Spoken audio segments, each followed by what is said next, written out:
the barren desert of Albuquerque's West Mesa, a shadowy predator buried victims with chilling precision. For years, women vanished from the city streets without a trace, their disappearances dismissed until 2009 when a dog walker stumbled upon human remains. What followed was the discovery of 11 women and girls, buried in shallow graves across the mesa, victims of what appeared to be the work of a methodical killer who hunted the vulnerable. As investigators pieced together the timeline spanning 2001 to 2005, they uncovered a terrifying pattern that would lead them through a labyrinth of suspects and theories, each more disturbing than the last. Before we dive deeper into this chilling case, I want to welcome you to X by X Confidential, where we investigate the most perplexing cold cases and unsolved mysteries. Thank you so much for supporting our channel. Your interest in these stories helps keep the memories of victims alive, and may someday lead to justice. Now back to the haunting mystery of the West Mesa murders. On a cold winter morning in Albuquerque, New Mexico, a casual dog walk turned into the beginning of a nightmare. Christine Ross was walking her dog on the West Mesa when something caught her pet's attention. The dog had found what looked like an old bone sticking out of the dirt. But this was no animal bone, it was human. Police swarmed the empty mesa. What started as one bone soon became the largest crime scene in the city's history. For weeks, investigators carefully dug through the dirt. Their work revealed a terrible secret.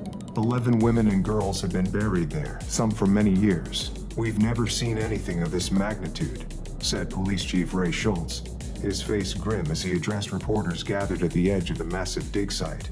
The emotion in his voice betrayed the shock felt by the entire department. The victims were young women between 15 and 32 years old. Most were Hispanic and from the Albuquerque area. The youngest was Selenia Edwards, just 15 years old, who had run away from her home in Lawton, Oklahoma. One victim, Michelle Valdez, was 4 months pregnant when she died. As forensic anthropologists carefully examined the remains, a disturbing pattern emerged. All of the women had disappeared between 2001 and 2005. All had struggled with drugs. Most had worked in the dangerous world of street prostitution. Detective Ida Lopez had been tracking missing women for years. Now, standing at the edge of the burial site, she looked out at the vast New Mexico desert stretching toward the horizon. Her investigation was about to become one of the most complex serial killer hunts in American history. Between 2001 and 2005, women began vanishing from the streets of Albuquerque. Their families were frantic, but many cases went cold. No one knew the terrible fate that awaited them. Monica Candelaria, 22, was last seen on East Central Avenue, an area known for prostitution. On May 15, 2003, she told a friend she was meeting a client. That was the last time anyone saw her alive. Her mother called police stations daily, desperate for news of her daughter. Just weeks later, on June 5th, 26-year-old Victoria Chavez disappeared from the same neighborhood. Friends reported she seemed nervous in the days before she vanished, constantly looking over her shoulder as if someone was watching her. The summer heat baked the Albuquerque streets when 15-year-old Selenia Edwards, a runaway from Lawton, Oklahoma, disappeared on August 17th. Unlike the other victims, she was African American and from out of state. How she ended up in Albuquerque remains a mystery. These women weren't just vanishing into thin air, said Detective Ida Lopez, who began noticing the pattern. Something sinister was happening on our streets. Fall came, and with it, another disappearance. Doreen Marquez, 24, was last seen on October 10th. Her family said she had been trying to get clean, to start a new life for her children. She never got the chance. The winter of 2004 brought no relief. On Valentine's Day, Veronica Romero, 28, told her family she was going to the store. She never returned home.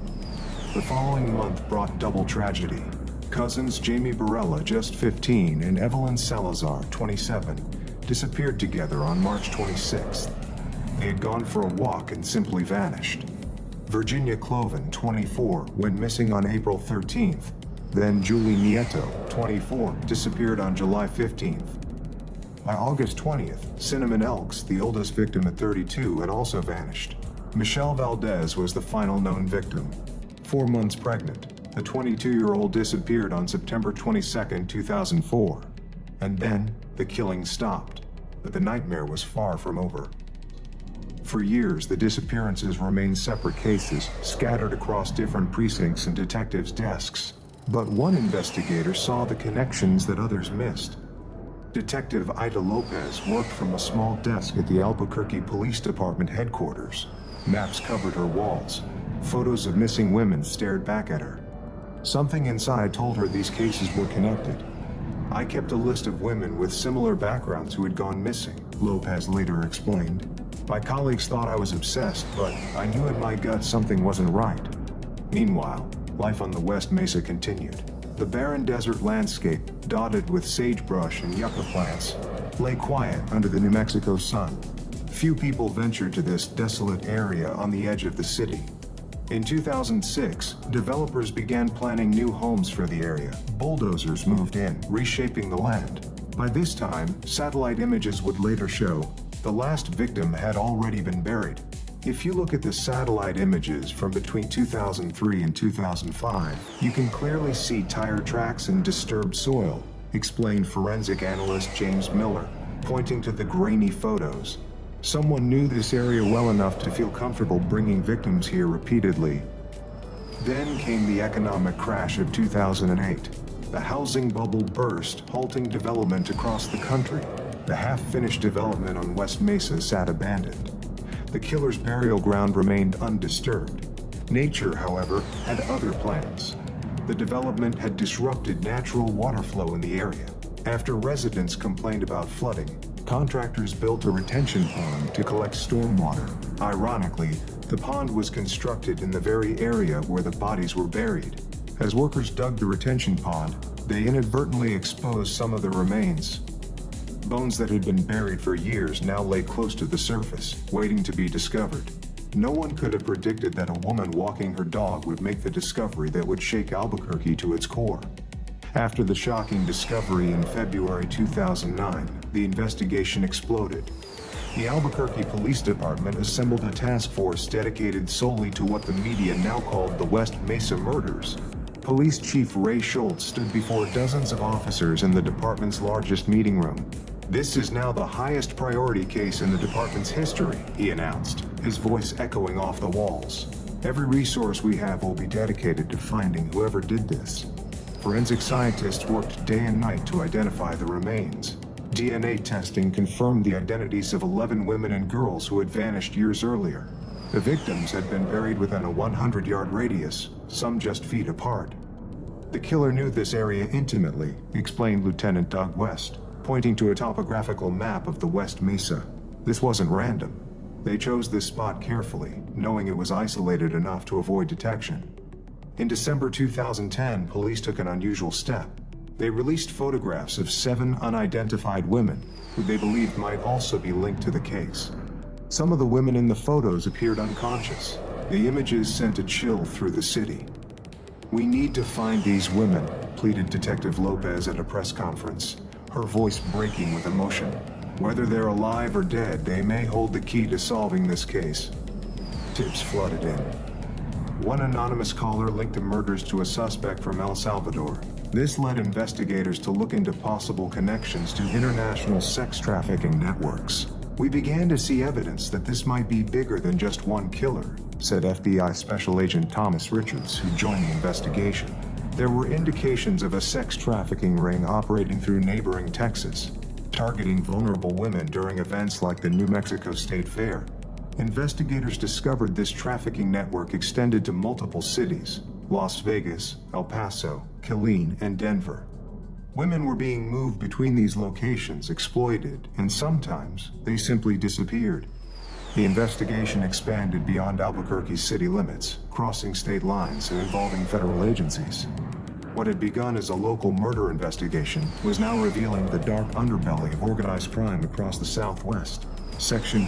As the investigation deepened, several persons of interest emerged. Each had connections to the victims or suspicious behaviors that caught investigators' attention. Fred Reynolds was a pimp who operated in the East Central Avenue area of Albuquerque, where many of the victims had worked. Police learned he had known at least one of the missing women and reportedly kept photographs of sex workers. Reynolds had a reputation for violence, said one undercover officer who had worked the area for years. The women were terrified of him. But in January 2009, just a month before the bodies were discovered, Fred Reynolds died of natural causes. Investigators were left wondering if they had lost their chance to question a potential killer. Another name soon rose to the top of the list: Lorenzo Montoya, a pressman at a local printing company. Montoya lived less than 3 miles from the burial site, in a trailer park with direct access to the mesa. There were dirt trails leading from his trailer park right to the burial ground, explained Detective Lopez, tracing the path on a map. In 2006, you could drive straight from his home to where the bodies were found. Montoya's past revealed disturbing behavior. He had been arrested twice for violent attacks on sex workers. Co-workers reported he had talked about killing women and burying them on the West Mesa. He once threatened to kill his girlfriend and bury her in lime. In December 2006, Montoya strangled 19-year-old sex worker Sharika Hill at his trailer. As he was attempting to put her body in the trunk of his car, the teen's boyfriend, Frederick Williams, shot and killed him. When we responded to that scene, recalled Officer Miguel Sanchez, shaking his head, we knew this wasn't Montoya's first violent crime. It was too brutal, too practiced. After Montoya's death, the West Mesa killings appeared to stop. This timing didn't escape investigators' notice. When police searched Montoya's home, they discovered a disturbing home video.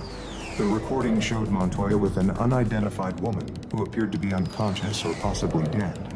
The video then cuts to black before showing what sounds like duct tape being torn from a roll and a garbage bag being opened. Those sounds, said forensic psychologist Dr. Catherine Mendez, are consistent with someone preparing a body for disposal. In August 2010, the investigation took police to Joplin, Missouri. They searched properties associated with local photographer and businessman Ron Irwin, who reportedly visited Albuquerque during state fairs. Police confiscated thousands of photographs from Irwin, but later cleared him as a suspect. Colorado serial killer Scott Lee Kimball also came under scrutiny. In December 2010, Kimball acknowledged he was being investigated for the West Mesa murders, but denied any involvement. By 2014, police attention turned to Joseph Blea, dubbed the mid-school rapist for breaking into homes of teenage girls near McKinley Middle School in Albuquerque during the 1980s. Modern DNA testing had linked Blea to several cold case rapes. A tree tag from a nursery found near the burial site was traced to a nursery Blea frequented. Investigators also discovered women's underwear and jewelry in Blea's home that didn't belong to his wife or daughter.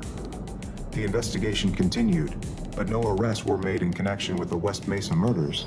The case that had captivated the nation remained unsolved. Today, the West Mesa murders remain one of New Mexico's most haunting unsolved cases. The burial site, once a desolate patch of desert, now sits in the shadow of suburban development. A memorial garden stands near where the women were found. 11 trees have been planted, one for each victim. Their names are etched on a plaque, ensuring they won't be forgotten. Detective Ida Lopez, now nearing retirement, still keeps the case files on her desk. These women deserve justice, she says, looking at the photographs that have followed her throughout her career. Their families deserve answers. The $100,000 reward for information leading to an arrest and conviction remains unclaimed. Periodically, police release reminders to the public, hoping someone will come forward with the crucial piece of information needed to solve the case. 9 women with backgrounds similar to the West Mesa victims remain missing. Their cases continue to haunt investigators who wonder if there are more victims yet to be found. In June 2018, more bones were discovered near the original burial site, briefly reigniting hope for new evidence. These remains, however, were determined to be ancient and unrelated to the murders. The person or persons responsible for the West Mesa murders, dubbed by the media as the Bone Collector, has never been identified or brought to justice. Whether it was the work of a lone serial killer or a trafficking network remains debated among investigators. For now, the case files remain open. The search for the West Mesa killer continues. Thank you for joining us for this investigation into the West Mesa murders. These 11 women deserve justice, and by sharing their stories, we keep their memories alive. If you found this video informative, please smash that like button, and don't forget to subscribe and hit the bell to get notifications when we release our next video. We release new content every week exploring the most compelling unsolved cases. What do you think happened on the West Mesa between 2001 and 2005? Do you believe the killer was Lorenzo Montoya, Joseph Blea, or someone else entirely? Share your theories in the comments below. Until next time, stay curious and stay safe.